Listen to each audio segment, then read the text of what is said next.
Um, I'm going to go ahead and just ask those of you guys to mute yourselves if you're not already muted.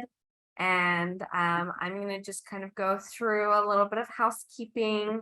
Again, I want to welcome everybody here joining us for our Disability Benefits 101, Part 2. I'm very excited to be here again with Michael Beloff. As a reminder, I am Sarah Mumper. I'm an advisor for the FD-MAS Alliance.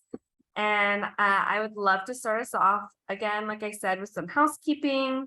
I would like to also acknowledge some of our board directors, Ann Corvell, Carmel Rafalowski, our past president, Catherine Fairchild, some of my fellow patient advisory council members, Shelley Herbert, Andra, I don't want to butcher your last name.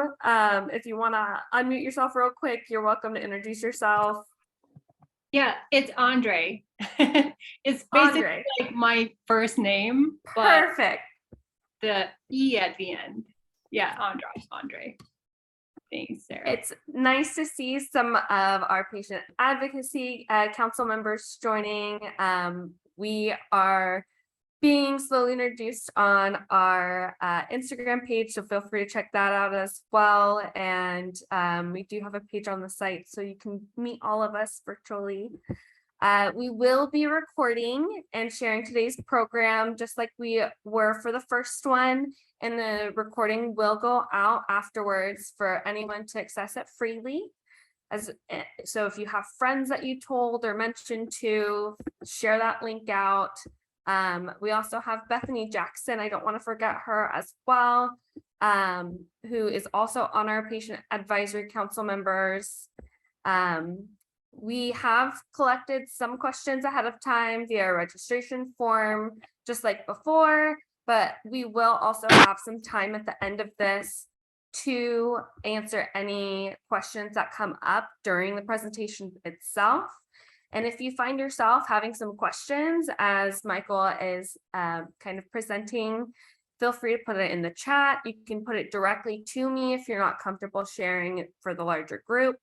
There's an option in the chat where you can select who it goes to, and you can select directly who you want that to be. I would prefer it be me, so that way I can read them off, as I will be doing that Q&A portion with Michael. Also, again, please keep your mic muted throughout the presentation. I will let you know when you can unmute your mic when we come to the Q&A. So if you feel more comfortable being able to ask your question from your own mouth, we will allow that opportunity as well. We love to hear from you guys if that's what you're comfortable doing.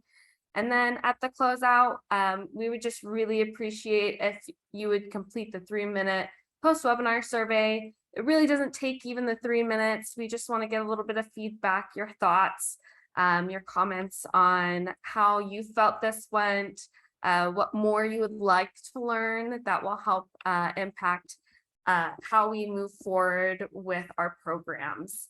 And also hopefully have follow-up conversations regarding this. And finally, I just want to remind everybody that this program is made possible by our donors.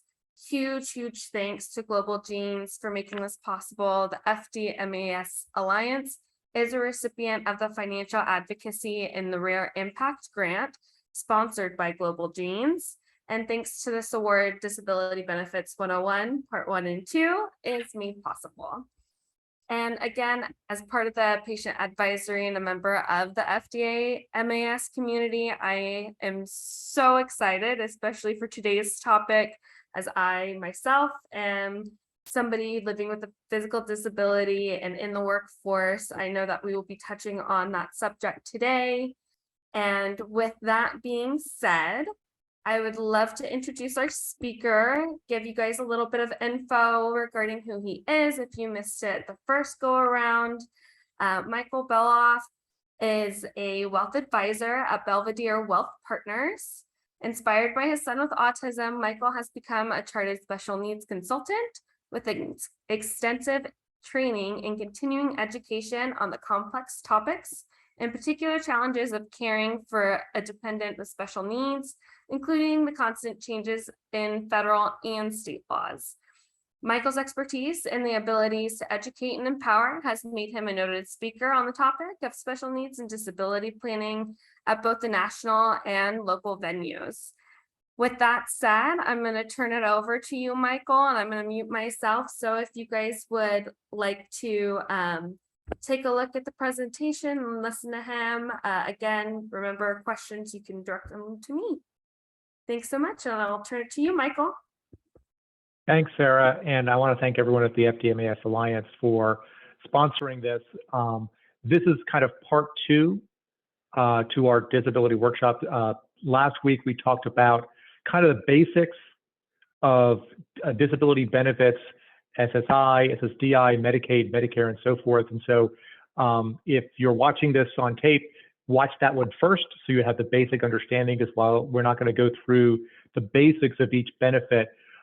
This is really set up to go through, well, you're looking at a point where your condition has progressed to the point where you may be unable to work, or as sometimes happens with physical disabilities, you might go in and out of being quote unquote disabled because of how it's affecting you at that time.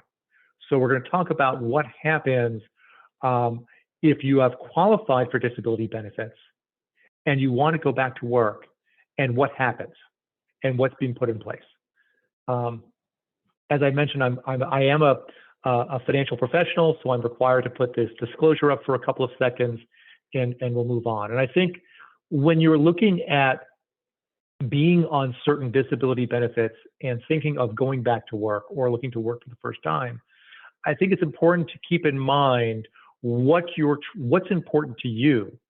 Is it important to keep or preserve monetary benefits? Are you looking to maintain the medical benefits through either Medicaid or Medicare? Are you looking to maintain state services? I think you want to think about. Michael? Yeah. Sorry, I'm not sure if it's just me, but I don't see your presentation. I see like a home screen. Okay, so that's I can see interesting. Michael, and then in my lower corner, I can see Sure. Okay. mountains. Lovely mountains. Yes. Okay, so I think what's happened probably is we shared the wrong. Let me stop share, and let's try this again. Oh, I thought the presentation hadn't started yet. So thanks for. Okay, can you now see it? Yes. Okay. Yes. All right, so let's go into, and can you still see it now? Yes. Okay. Yes. So this was the first screen. I apologize for that. Technology is wonderful when it works. I'm going to skip this. Some states do encourage for some disability benefits, they will, and for some services and for certain disabilities, there are mandates for people to work, especially say in the intellectual and developmentally disabled community. There's mandates to have certain people receiving services work. But often when you do work, you will end up with more money, even if there's a decrease in some of the monetary benefits that are available. But we're going to talk about a variety of things. I just want to remind everyone what it means to be disabled. So the government has a definition, and you're only disabled under the law as per for Social Security, different Social Security benefits, and Medicaid and Medicare. If you have a medically determined physical or mental impairment that results in the inability to engage in substantial gainful activity, which is the government's definition of work, and that disability can be expected to result, be of long-lasting nature, essentially last 12 months or result in your death. For 2022, the bar for substantial gainful activity is $1,350 a month.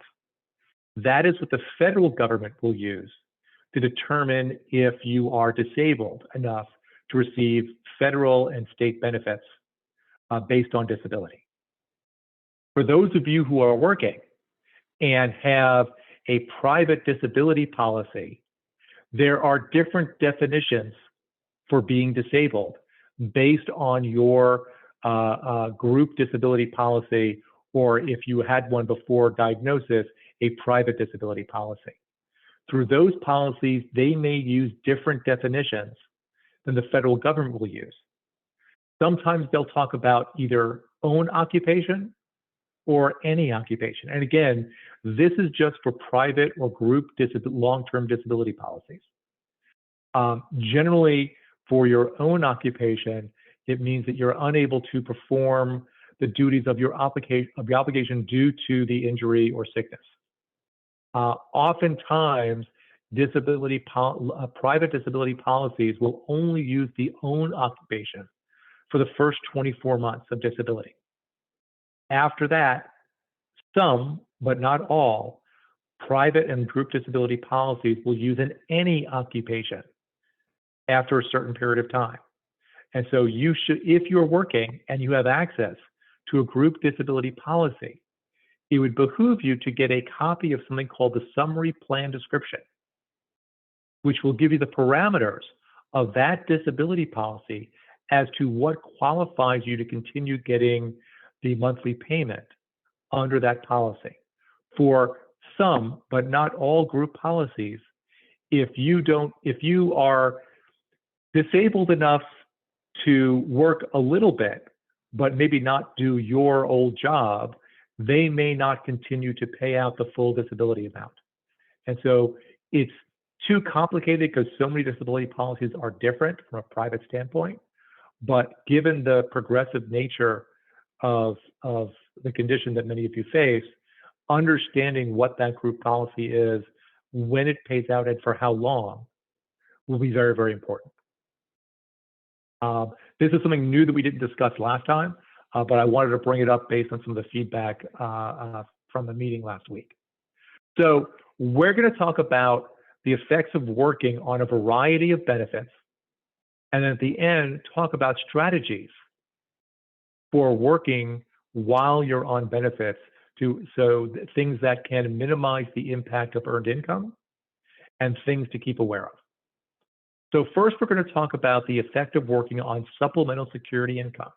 And as a reminder, SSI is a means-tested government stipend for those individuals who are federally disabled and financially needy. Again, this is generally for people who haven't paid into Social Security, in order to get a federal Social Security disability income benefit. When you work, generally there is a $65 income exemption. The first 20 is a general income exemption, which is also used for unearned income. But then there's a $65 earned income exemption. What that means is that in a given month, and most of these benefits work on a monthly income basis, you get to keep the first $85 if you're on SSI. After that, if you work, you will lose 50 cents for every dollar earned. So if you made $385 in a month, you get to keep the first 85, and of the next 300, your SSI check will be reduced by half of that, or $150. There is a 2-month delay. So work in August is reported on the 10th by the 10th of September, and you are required, if you're on SSI, to report your income monthly. So work in August, you have to tell Social Security by the 10th of September. And if you did work and there is a reduction in SSI, it's reflected in your October payment. So again, work in August affects your October check.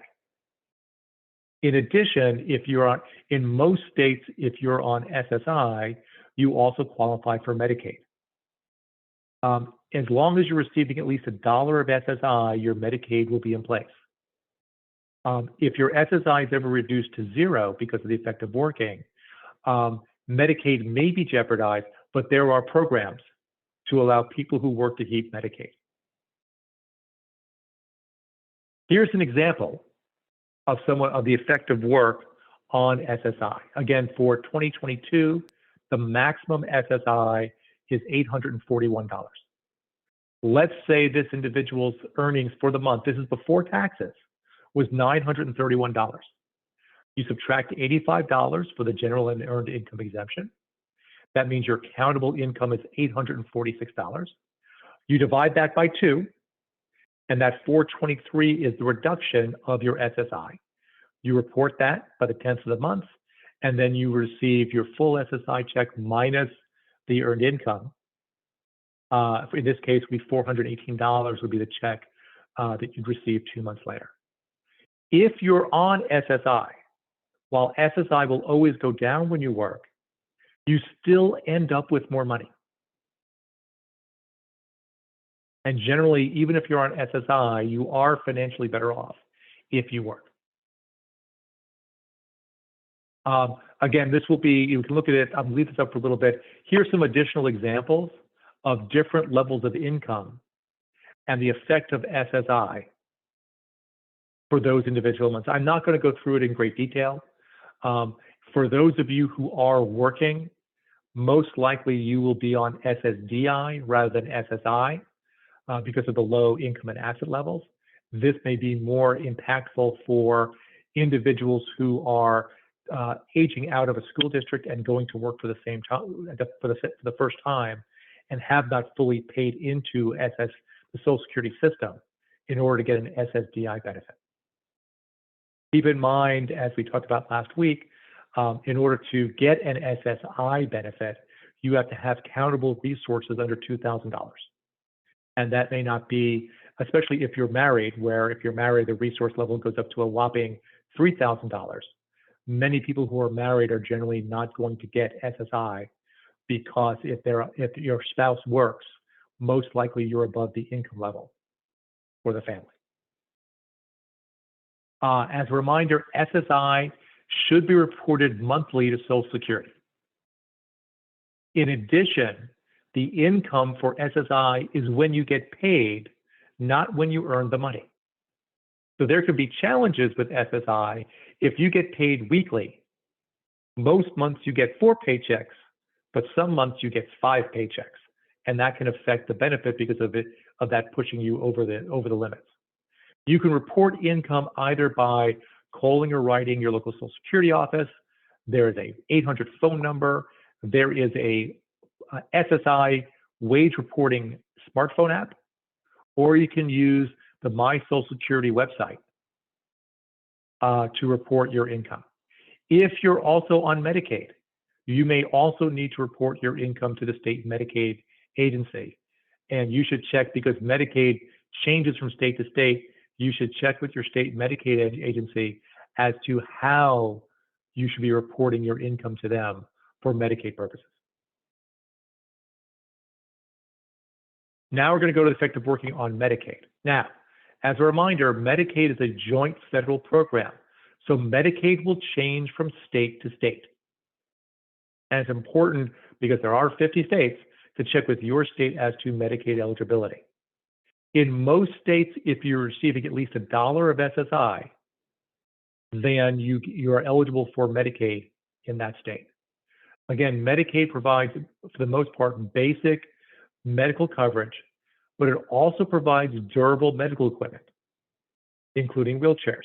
It may not be the wheelchair that is appropriate for you, but they will provide some durable medical equipment. And so it's important to check with that, especially if there are dire financial circumstances. However, there are exceptions. What happens if you work? Well, most states, over 40 of them, have a Medicaid buy-in program for working people with disabilities. So what does that mean? It means, depending on the state, they may allow you to have earned income up to $75,000 and countable resources above $2,000 and still qualify for Medicaid. In some states, Medicaid services pay for aids. And I know in some folks who are working adults, and Medicaid pays the aides to lift them out of bed and get them out of bed if they're unable to move on their own, say with MS. And so preserving Medicaid services, especially as a physical disease, makes you more encumbered. It's can be very, very important to preserve Medicaid, but you want to be able to work and make more money. What tends to happen is Medicaid remains free generally up to a certain level of earned income, at which point for Medicaid buy-in programs, Medicaid would then have a premium. But again, you still end up with more money by working, but still keep your services. As an example, in New York allows for income up to $65,436. That's last year's number. I don't think I've updated this for 2022 yet, but allows you to have countable assets up to $20,000, which is way above the general Medicaid asset limit of $2,000. And you can keep home and community-based services. OPWDD is the Office for People with Developmental Disabilities, which is a state service department in New York. Again, it will be different from state to state. There's too many folks in too many different states here for me to push all of them, but I wanted to give you an idea of how the Medicaid buy-in program works. And again, as you're looking to preserve help, especially for, say, community aides to come in with physical issues in the home and ADLs, this can be very, very important. So we're going to shift from Medicaid to SNAP, the Supplemental Nutritional Assistance Plan. Again, SNAP is the newfangled name for food stamps. And again, this is a federal stipend, although it's administered by each state, to provide food support up to $250 a month for those who are financially needy. There are income limits. Generally, in order to be eligible for SNAP, the household income has to be federally, the minimum for each state is about 130% of the federal poverty level, which is income of about $1,400 a month, although some states like Connecticut do allow for a higher level of income. Essentially, there are, while SNAP is purely income-based, it's not asset-based, there are certain exemptions if you're also considered federally disabled, and certain deductions that you get to be able to earn more and still get a SNAP benefit. Typically, as your income rises, the SNAP benefit decreases. If your income is under, say, that $2,000 a month, I would research the SNAP benefit in your state. There is probably an income calculator for SNAP benefits in your state, because it does change from state to state. But you should look into this as support, so that in times when your income is low, because you're in a phase where you cannot work, this can be additive to the resources for you. But just know that as you start earning more money, the SNAP benefit will start to decrease.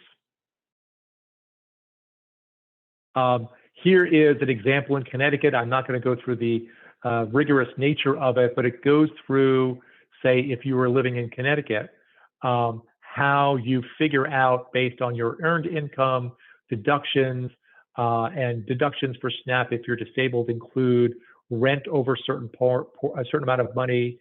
It includes certain medical expenses over a certain amount, and certain other deductions that can reduce your countable income to allow you to get more SNAP for that particular month.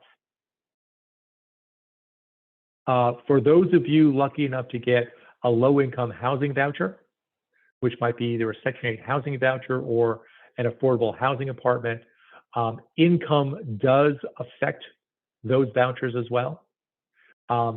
Typically, in order to qualify for a Section 8 housing voucher, your income needs to be less than 50% of the median income in that county or metropolitan area.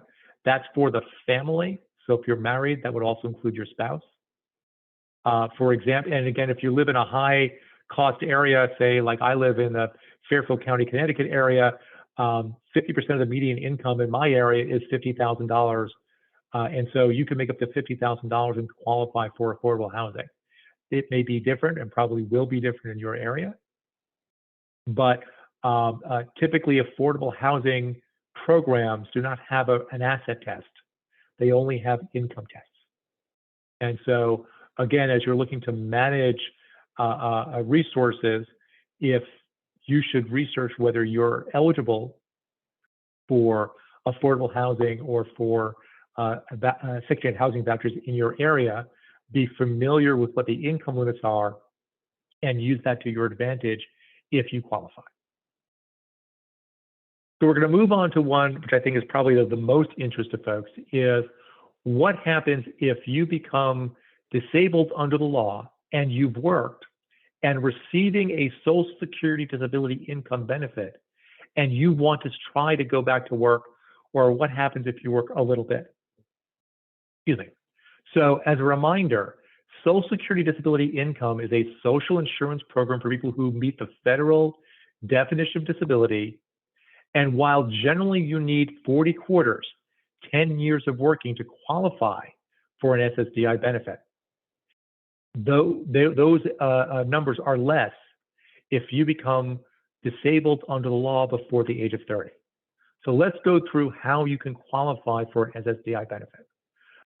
Keep in mind that if you are already qualified for SSI and then eventually become eligible for SSDI, that's considered unearned income for SSI purposes and will reduce your SSI dollar for dollar. There is a special rule, it's called the Pickle Amendment, after there was a Senator Pickle, that if the only reason your SSI benefit goes to zero because of an SSDI benefit, your Medicaid will remain intact. But if you become federally disabled before the age of 30, or even before the age of 42, you don't need 10 years of work credits. In fact, if you become federally disabled, meaning that you are deemed not to be able to earn more than $13.50 a month, if that determination happened at age 24, you only need 6 work credits to qualify for an SSDI benefit on your own work record. After age 24, you need an additional 2 credits each year if that's the year you become disabled. So if you became federally disabled at the age of 27, you would need 12 work credits worth about 3 years of work. Now, you do earn a credit towards Social Security in 2022 if you earn $1,510. If you earn $6,040, or 4 times that, you get 4 credits. 4 credits are the maximum work credits you can earn in any year. If you earn more than $66,000, your credits will just be worth more when you collect your SSDI benefit. The other way you might qualify for an SSDI benefit is under a parent's work record if you were deemed disabled before the age of 22. This is similar to the spousal benefit through Social Security. And essentially, if you were deemed disabled before the age of 22 and you never worked, or never worked above that $13.50 substantial gainful activity level, when a parent collects a Social Security benefit, you as a child will be eligible for a childhood disability benefit. Those are the 2 ways you can qualify for SSDI. Now, what happens when you work? And I apologize for the jargon on this page, but this stuff gets complicated. Essentially, the government wants you to get back to work. And so they will give you what's called a trial work period, which is a rolling 5-year period where they will let you try to work to see if you can get back into the workforce. Essentially, a trial work period are any 9 individual months in a rolling 60-month 5-year period where you earn more than the trial work month amount of $970. That is the number for 2022. That number was less in prior years. It'll be more in future years. Essentially, during the trial work period, you could earn, and you're receiving an SSDI benefit. You could earn $5,000 in a month, and you would still get your SSDI for that month. Because the government says, you know what, we don't know if you're really going to be able to work, and so we'll let you try it 9 months. It doesn't have to be in a row. And for those 9 months, when you earn any amount of money over the 970, we will count that as one of those trial work months. If you earn under 970, they don't care about it at all. Once you have 9 of those months where you're earning over 970, then you exit the trial work period. And the Social Security says, you know what, we think you might be able to work. We're now going to put you into the next phase of it. So after those 9 months where you're earning more than 970, you get to keep all of your SSDI. You then enter a 30-year period, a 36-month period called the extended period of eligibility. During that extended period of eligibility, if you earn below the standard gainful activity amount, that 1350, you get to keep all of your SSDI. In months where you earn more than 1350, you get no SSDI. And that goes on for 36 months. At the end of that 36-month period, Social Security will make a determination as to whether they think you can consistently earn over 1350. And if they think you do, or after that period you do get your over 1350, they will say, congratulations, you're not federally disabled. We're going to cut off your stipend. So when you go to work, you want to keep these things in mind as to what happens. Now, essentially after that 36-month extended period of eligibility, there's a 5-year period, because you then enter something called the expedited reinstatement of benefits period. And 5 years after that period, which is at least 9 months where you're in the trial work period, which might not be in a row, then another 36 months, for the next 5 years afterwards, you can get your SSDI reinstated without a new application. You have to ask for it. But you can get your SSDI without having to do a new application. That is huge, because again, it looks like your conditions are such that you may go in and out of the ability to maintain or be able to work. In addition, if your benefits are reinstated, and they've been reinstated for 24 months, you get a new trial work period. So again, you get to start over with the 9 months and the 60-month period, and then the 3 years after that, the extended period of eligibility, before you're in danger of fully losing your SSDI again. There is a little quirk here for those who have children under the age of 22 who are never working and are on a childhood disability benefit. There are some interactions with working, and there may be a chance, because the way the rules work, that if you are ever deemed not to be disabled before collecting on a childhood disability benefit off a parent's work record, you may lose that forever. But that's something you want to look through. This is a sample benefits calculator. So for those of you who are on SSDI, it can be helpful to track what are your months of the trial work period. So this is kind of a sample, an example of someone keeping track of their work months. And this started, say, in this year. So, in April of this year, in March, they earned $700. Since that was under the trial work month amount of 970, that month doesn't count as a trial work month. But in April and May, they earned $980. Again, gross before taxes and deductions. Those were 2 trial work months. In June, the person only earned $690. That wasn't a trial work month. But in July, they earned $1,000. That did count. So after, it looks like for this particular person, they didn't hit their 9th trial work month for about 2.5 years, at which point the 3-year extended period of eligibility started. And they went through the 3 years, and then they had a month after that where they earned $1,350, since that was above the, that was at the SGA level, their SSDI was cut off. I think for those of you who are trying to go back to work, or trying to work a little bit to add extra money for the family, that keeping a benefits calendar as to what you earned in a particular month would be very, very helpful. Now, for SSDI, unlike SSI, you're not required to report income monthly.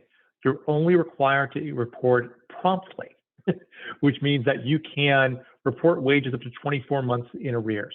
And again, this is because, remember, during the trial work period, even if you exceed the trial work month amount, you're still going to get your entire SSDI check. I would report it regularly if you're working, if only because if you exit the trial work period and then you earn over the substantial gainful activity amount, you may owe back money if you received an SSDI check that was not that was paid incorrectly because of earnings and exiting that trial work period. And so you should also check with your local Social Security office to see how and when they want you to report wages. Again, for SSDI purposes, income count, unlike SSI where it counts when you get the paycheck, income counts the month it is earned, not when it was paid. So if you got paid on the 4th of August for the time period from July 27th to August 4th, even though you got the paycheck on August 4th, the 27th through 31st counts as July income, and the 1st to the 4th counts as August income. Typically, Social Security for SSDI purposes will not force you to make that calculation. They'll probably ask you to send in your pay stub, and they will make the calculation for you. SSDI has more limited reporting options than SSI. Typically, you do it by either going to the Social Security website and logging into your account, or by sending a letter or fax to the to your local Social Security office. You're also required to report to them when you start or stop a job. And again, your state Medicaid agency, if you're on Medicaid, may also require a monthly income reporting. And finally, Medicare. Again, as we're looking to manage health benefits, Medicare, which generally you get when you've been on an SSDI benefit for 24 months, maintaining that as health insurance can be important. What's nice is Medicare continues for 7 years and 9 months after the end of the trial work period, even if SSDI is discontinued. So Medicare as your base health insurance, remember you can be on both Medicare and Medicaid. Even if you lose your SSDI because you're no longer deemed to be federally disabled, Medicare continues for 7 years and 9 months after the end of the trial work period, after the end of those 9 months where you've exceeded the trial work month amount. And again, if you go back onto SSDI, that starts the whole process again if you're reinstated during that extended, that EXR period. If you're self-employed, so self-employment works a little bit differently than working for somebody else, because again, you're not getting a W-2 paycheck, you're doing your own work. And for many, I know for some of you, you are looking at doing writing or being self-employed in some way. You should understand the effects of self-employment on benefits. Essentially, any work on a 1099 basis or starting a business is considered self-employment for benefits purposes. If you're on SSI and Medicaid, business bank accounts and inventory are not considered resources. And that's important if you're on means-tested programs. Generally, you want to set up your business as a sole proprietor or as a partnership versus creating a C Corp, S Corp, or LLC, because those entities, the C Corp, S Corp, and LLC, the stock in those businesses is counted as a resource because it's considered an asset for the needs-based benefits like SSI and Medicaid. Again, depending on which benefits that you're looking to access, you may want to look at that. Generally, you want to tell Social Security that you're starting a business. And you want to choose the right accounting method. Talk to your CPA about this. Generally, if you're an SSI recipient, you want to use if you have a choice, you want to use a cash accounting basis for your business. If you're on SSDI, and you have your own business, you are generally required to use accrual counting. Personally, I'm not quite sure the difference, but if you're starting your own business, you probably want to consider using a qualified CPA or accountant to help you with the tax consequences of doing it. By the way, down here at the bottom, you see a reference to the POMs. The POMs are it stands for the Program Operations Manual System, which are the rules to Social Security. And if you're going to be starting your own business and you're on SSI or SSDI or Medicaid, you will want to review some of those rules. Now, how they count your net earnings for self-employment is a little odd. If you're on SSI, essentially, they're going to ask you to estimate your first year net profits from the business, what you'd report on your Schedule C, and then they will deduct the self-employment taxes. So normally, if you work for somebody else, the FICA payments, your FICA payments, you pay half as the employee, you pay 7.65%, and the employer pays half of it, another 7.65%. If you have your own business, you pay both halves, and you pay, 15.3%. Social Security does have some heart, and so if you're self-employed, after you figure out your net income, they take out the employer side of taxes as to what counts as income. Generally, after the first year, they will ask you to estimate. So the first year, they'll ask you to estimate your self-employment income, and they'll smooth that out. So if you're self-employed, often you don't earn the same amount every month like you would if you work for somebody else. And so they'll ask you, if you start a business, to estimate how much do you think your net income will be, your revenue after expenses. And then they'll divide that by the number of months in the year and use that for an estimate of how to reduce your SSI. After year one, when you have profits, they will then use that for the following year. If you're on SSDI, generally they want you to try to report your net income on a monthly basis to figure out if you have a trial work month. Typically, if you do have your own businesses, there are certain expenses that you can deduct. So if there are business expenses, there's something called unincurred business expenses, and you can look at the POMs for determining countable income to see this in more detail. You can deduct, if you're getting help from a nonprofit that someone else paid for, sometimes you can deduct that from your income. If you get unpaid help, volunteers helping you, sometimes you can deduct the value of that. And there's also a concept called impairment-related work expenses, which I'll cover a little bit more in a couple of slides, which is expenses directly related to your disability that you have to pay for to allow you to work. That can be deductible from your business income for those of you who are self-employed.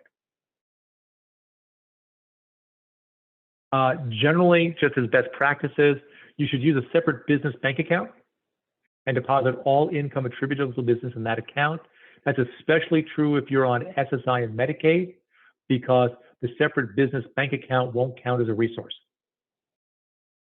An owner's draw, which is how you pay yourself by taking money out of the business, is not income because you've already calculated that in your business income when you report that to SSI. But of course, if you pull it out of the business account, it becomes a resource for means-tested benefits if it's still in your account, in your regular account at the end of the month. Now, one last thing, if you are on SSDI, if you work more than 80 hours a month in your own business, regardless of the income generated, that month will count as a trial work month.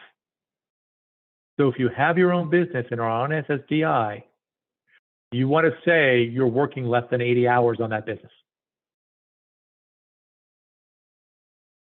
So we've talked a little bit about how work affects these various disability benefits. There are a variety of things you can do to minimize the effect of working. The first is managing a paycheck, especially for those of you who are on SSI. If you get paid biweekly, there are 26 paychecks in a month. That means 2 months out of the year, there's going to be an extra paycheck, bumping up your countable income for that month. If you get paid weekly, there are 52 paychecks, meaning there are generally 4 months of extra paychecks per year. You will want to manage that because, again, for SSI and SNAP, wages count when you're paid, not when the wages were earned. You also want to watch overtime. Again, that can push your countable income month up in ways that you may not be expecting. We mentioned a couple of slides ago, impairment-related work expenses.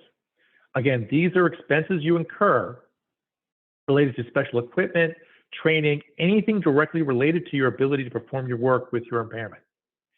If you have to buy a uniform, because everyone at your job buys a uniform, that's not an impairment-related work expense. But if you need to see a therapist to manage mental health concerns in order to allow you to work, that might be considered an impairment-related work expense. These IRWEs include attending care services, transportation costs that are impairment-related, meaning that you've got to hire an Uber because you can't drive at this stage. Prosthetics, medical devices, all of these things. Generally, I would consult with Social Security prior to relying on these impairment-related work expenses to reduce your countable income. Because what you might think is an expense may not meet the muster of what Social Security thinks it is. You will need to keep the receipts and submit them with your pay stubs every month to Social Security. But impairment-related work expenses can be a way, especially for those with physical disabilities, as a way of reducing your countable income. Secondly, this may not be as applicable, but there are employer subsidies and special conditions. Essentially, if especially for, we see this sometimes in the IDD, intellectually developmentally disabled community, if because of your condition, your work is not as valuable to the employer as someone who is healthy or neurotypical, you may be able to, in other words, let's say you can only operate at 80% of the capacity of someone who is not disabled. Then your employer can fill out a form after you've exited. This is only good once you've exited the trial work period to keep your countable income during that extended period of eligibility. Your employer can sign a form saying that you are only 80% as productive as a typical person, as a healthy person, and therefore only 80% of your income should count towards how much you earn for benefits. So if you earned $1,500 in a month, but you're only 80% as productive as a healthy person, then only $1,200 of your income, even though you earn $1,500, would count, and therefore that would not.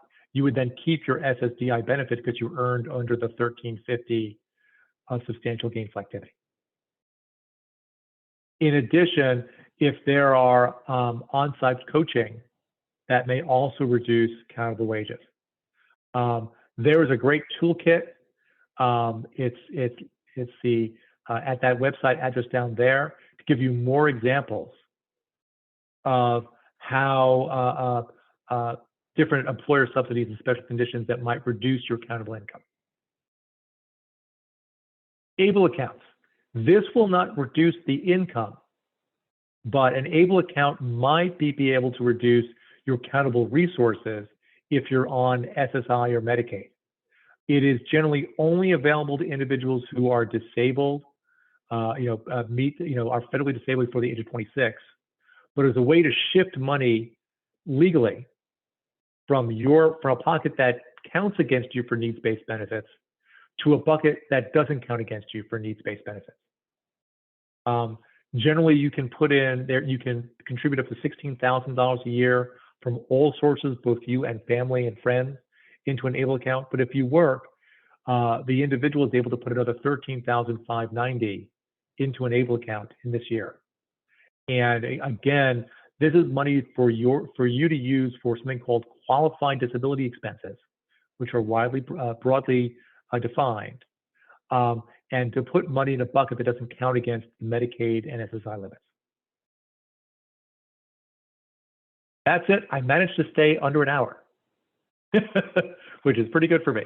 And so that goes through all of the slides. I'm going to stop the share and turn this over to Sarah to lead through any questions.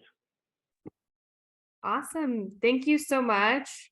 I won't speak for everybody, but I will definitely say I have learned a lot, and we do have some questions ready to go. I got a couple that came in. I'm gonna read some of the ones that we already have and then open it up to the rest of the group who are present with us. If people are pressed for time for whatever reason, please message me directly. Let me know you have a question to ask as well, or simply do the little raise your hand reaction down on the Zoom bar down at the bottom. So I will start us off with the first question that we had come in. How does this apply regarding getting any of the SSI, SSDI, and those benefits while working to permanent residents, like non-citizens or visa holders, that kind of thing? Sure. So it's a little bit different if you're not a U.S. citizen.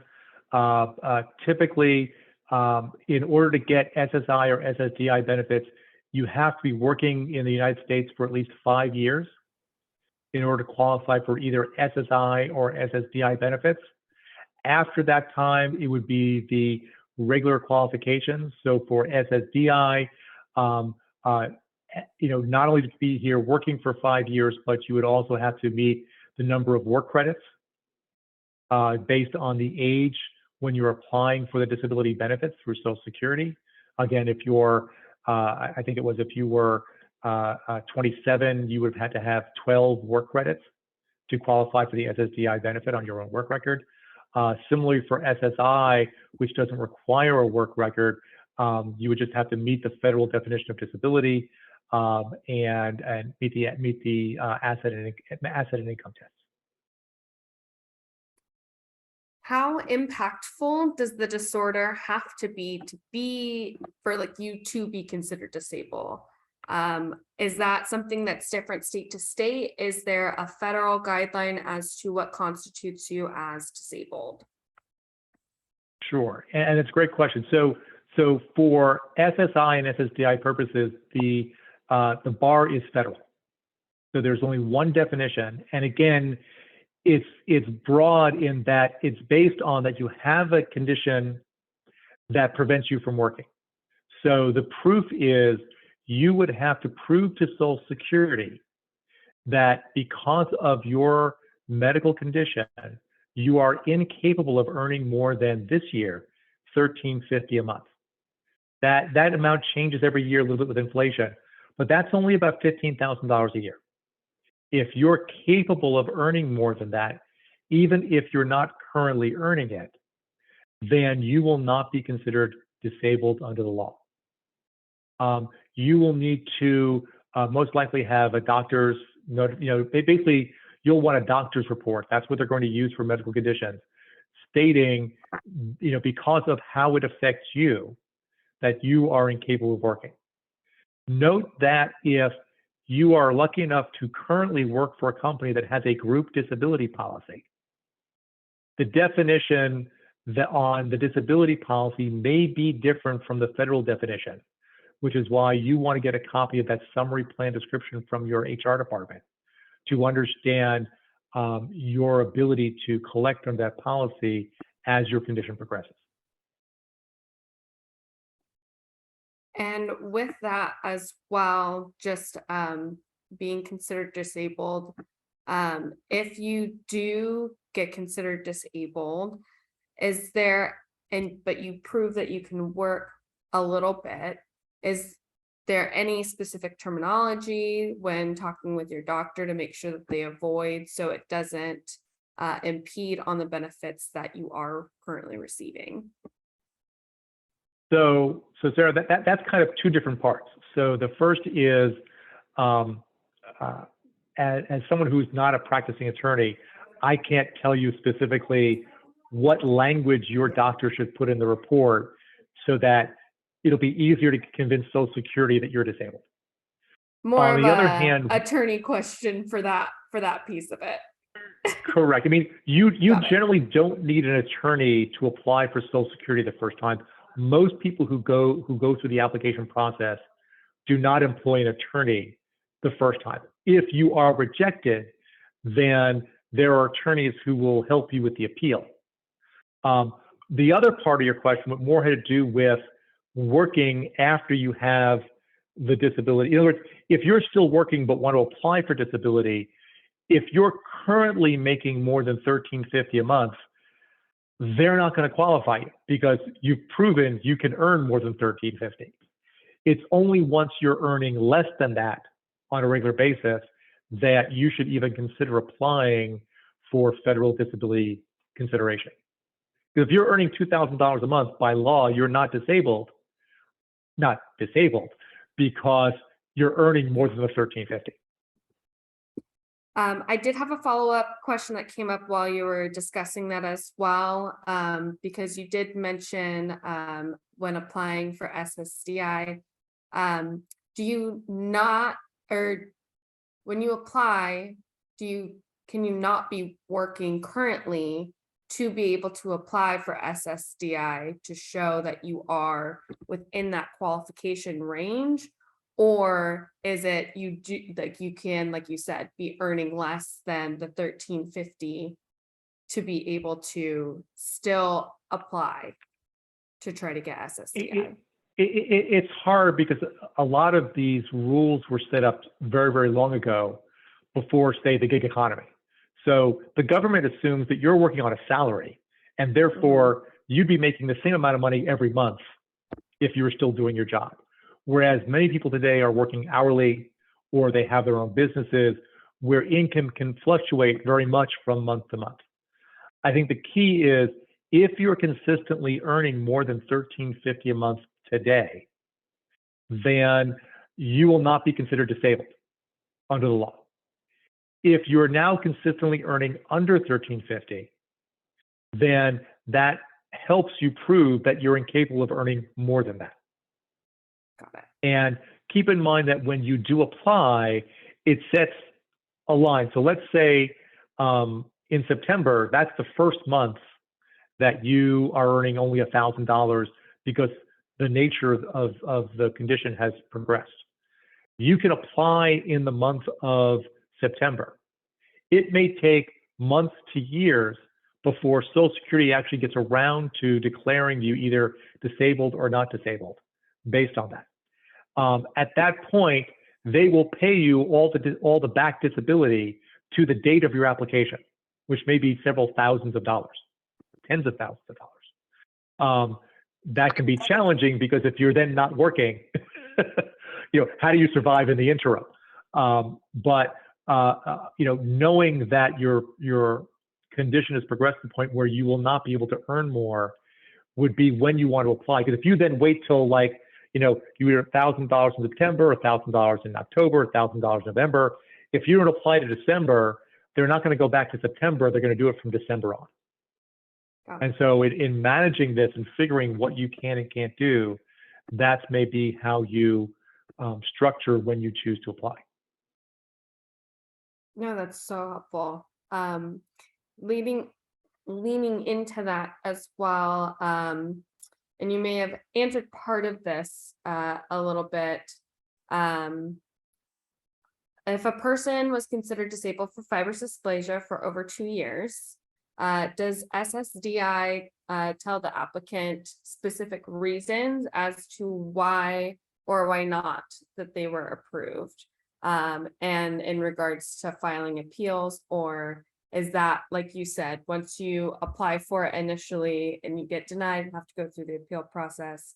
is it easier to have an attorney to help work through that jargon? So typically, if you're approved, they may not tell you why you're approved, but you won't care because you're approved. So, 'Cause you're so approved. once you're approved, it doesn't really matter. They've just decided you're incapable of earning more than $13.50 a month. So you don't really care why they approved you. You just know they have. If they reject you, they do have to give a reason. And the reason why then you can then hire an attorney, typically when you hire an attorney, most disability appeals attorney work on a contingency. And so, and essentially to make this matter simple, say they take 1/3 of your disability award. That means if it takes 3 years, including the appeal, to get your disability check, and your disability check was, say, $2,000 a month, then that's going to be $72,000 because they're going to backfill you all the way back to the first month, those 36 months, and give you that entire check at once, at which point the attorney will say thank you, and they'll take $25,000 of that. Yeah. But they're not going to work on the initial because, you know, what do they get? You know, for them to get 1/3 of 2 or 3 disability checks is not going to be worth it for them. So they're not going to do it until you have to appeal. No, that's good to know. And how can one realistically, I mean, given the circumstances of, you know, the 1350, so on and so forth, with just surviving on such a limited income with this kind of assistance that you need, whether it is to get a medical device, medication, food, living expenses, things like that. So that's the real challenge. So, you know, especially in a progressive type of disease, this is my understanding that this is. The long-term planning will be very helpful. Now, keep in mind, if you're already working, I strongly advise that if there is a long-term disability policy as part of the group benefits, take advantage of it. If they let you buy into more of it without a medical exam, do that when you start the job, because that may be easier to qualify for than the government's disability program. In addition, if that's not available, you should explore things like SNAP, which again provides up to $200 a month of food supports. You might want to explore affordable housing. You might want to look into accessing other resources. You know, it's beyond what we want to talk about today, but there may be the ability to access IRA dollars without paying the 10% penalty, because there is ordinarily, if you access an IRA or a 401k before the age of 59.5, besides the income taxes from pulling out the money, there is an additional 10% penalty tax. That penalty tax can be, there's an exemption for certain medical benefits, and there's an exemption if you're disabled. Those are two separate exemptions and are used slightly differently, but that may be a way to supplement it. There may be a need to work with family for those levels of supports, if those family resources are available. One of the challenges is a non-cognitive disease. There may be a spouse. And if the spouse works, then you're probably not going to get access to the means-tested programs like SSDI and Medicaid, but you are still eligible for Medicare and SSDI if you're married, because those benefits are purely based on your work record and have nothing to do with spouse's income or assets. And so you may want to plan differently. And again, you may want to consider engaging with a financial planner to help look into how to plan for those contingencies from that standpoint, if you believe that income is going to be reduced. Listen, SSI and SSDI are not the end all be all, because there's a limit to how much money they will provide. At most, so SSDI, if you've been earning over, you know, like $150,000 as a 24-year-old or 25-year-old, which maxes out Social Security, the maximum SSDI is $3,300 a month. Most likely for folks who are working in their 20s, it's probably going to be closer to $1,000 to $2,000 a month. It may not be sustainable for the most part, which is where accessing some of the means-tested programs, again, like affordable housing, like housing vouchers, which are hard to get, should be looked into in terms of what may be available. But it can be a financial challenge once it progresses to the point where you're working either or even just underemployed. And I just want to, before I have the one final question too, I do want to open the floor, give the opportunity if anybody here wants to either unmute, or if, again, you don't feel comfortable speaking out, feel free to send me a quick message. I can give you a quick second to type it out if you need to. Please send it directly to me in the chat. I'll be happy to ask Michael.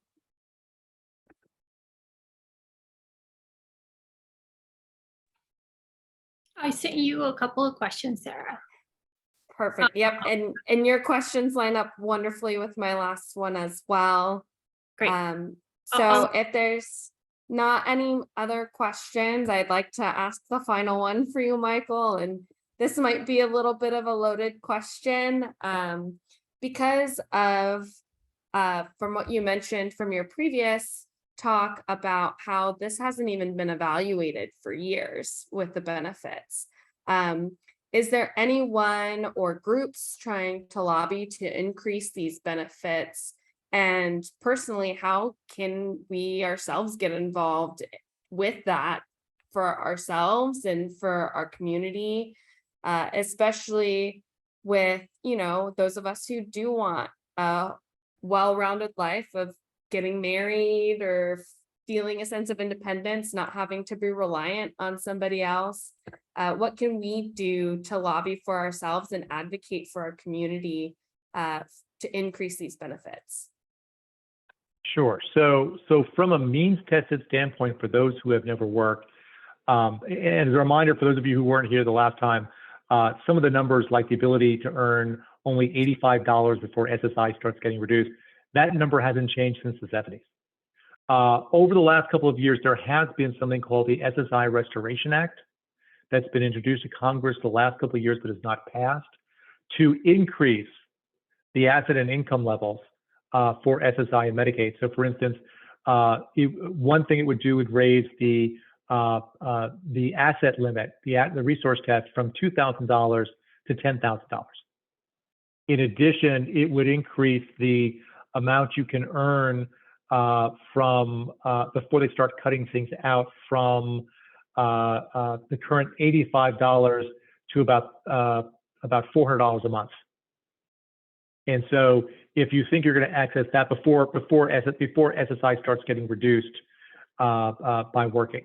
And so if that's something that you think would be important, that could be something that could be lobbied for with your local Congress people and senators. You know, unfortunately on the SSDI Medicare side, the amounts that you get, which is based on your work record and Social Security, probably will not change. So that, you know, average of, you know, $1,500, $1,600, $1,700, that's based on your Social Security record, that amount's not going to change. There should be a way to increase the substantial gainful activity amount, how much you can earn and not be considered working, because the blind folks lobby, they got ahead of everybody else. And so if you're blind, the substantial gainful activity level is not $1,350, it's about $2,100. That would make a huge difference for folks, be able to earn additional monies and still be able to keep their SSDI or SSI checks, or at least partially from that standpoint. And so that is something that can be lobbied for, although I don't know if there's any current legislation to change that. You know, I think you know, I don't mean to be bleak, you know, keep in mind what is important from these standpoints. In a worst case scenario, again, if you were deemed disabled before the age of 26, You can keep an ABLE account, and that will allow you to pass some of the asset tests with regards to Medicaid. They're thinking of increasing that age from 26 to 42, which will make that more available to folks who could become disabled at a later age. And that's also something that could, I forget the name of the act that's proposing that, but that may be something else that would be, that you could lobby for. Ultimately, it's a question of, for many people, you should explore or at least have an understanding of what Medicaid and Medicare provide for you based on how your body is affected by a particular illness, so that as you're looking to maybe take advantage of those medical insurance programs, that you understand what each of them provide. Because I do meet some folks who become disabled, and they decide that for them, Medicare is perfectly fine and they don't need Medicaid, and therefore because they're getting Medicare and SSD, they don't need the SSI, because the SSD they're getting is more than the SSI, and that's very often the case. And if Medicare is appropriate for what you need, you can drop the keeping yourself poor and get away from those restrictions. Yeah. And I think that's why you need to think about which of these programs would be helpful for you as you're affected by this more and more, and build that into your long-term planning. Thank you so much. The last thing I just want to remind folks is, for participants, there is the ability to schedule a complimentary phone call to discuss your particular situation, especially if you were, didn't feel comfortable asking a question in front of everybody.